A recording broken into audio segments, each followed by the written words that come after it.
চোখে পানি এলো না আমি মানুষের সবসময় কি একরকম থাকে?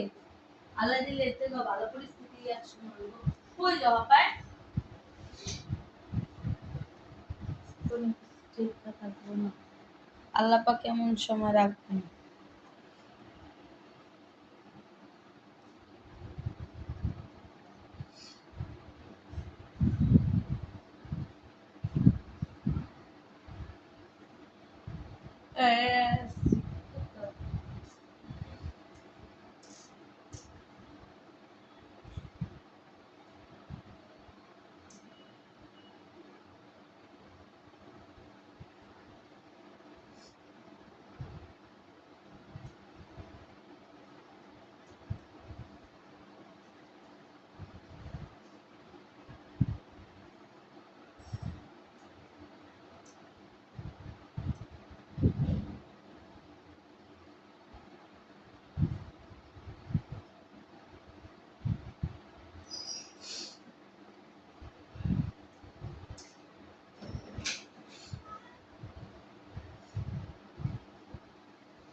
আসসালামু আলাইকুম, আশা করি যে যেখানে আছেন সকলে ভালো আছেন। আলহামদুলিল্লাহ আমরাও ভালো আছি।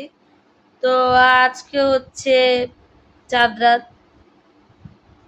তো গত বছরও 30টা রোজা হয়েছিল, কিন্তু এখন হচ্ছে 29টা রোজা হলো এবার।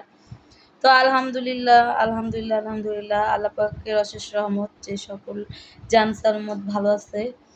কিন্তু সারাদিন অনেক কষ্টের মধ্যে দিয়ে গেছে, বাবা মা সকলেই কান্নাকাটি করতেছে। কারণ প্রত্যেক বছরই আল্লাহ তাআলার রহমতে মার্কেটিং করে দেয় আম্মু, যেভাবে হোক আমাদেরকে খুশি রাখে, বাবারে করে দেয়। কিন্তু এবছর বাবা অসুস্থ থাকার কারণে আমাদের অবস্থা বুঝতেই তো পারতেছেন, যে কর্ম করে সে যদি কাজ না করতে পারে বা কর্ম না করতে পারে তাহলে তার সংসারটা কিভাবে চলে। তো আমরা ভাই বোন কেউ আমাদের সংসারের হাল ধরি নাই। তো যাই হোক, বাবা মার মনে কষ্ট তো থাকবেই, কারণ কালকে বছরের একটা দিন। আমার ভাইও এখন পর্যন্ত আমাদের খোঁজ খবর, আমার কথা নয় বাদই দিলাম, আমার বিয়ে হয়েছে, আমার হাজবেন্ড আছে, তো বাবা মার খোঁজ খবর কেউই এখন পর্যন্ত নাই। তো তাদের ভিতরে কি চলতেছে সেটা তারাই জানে।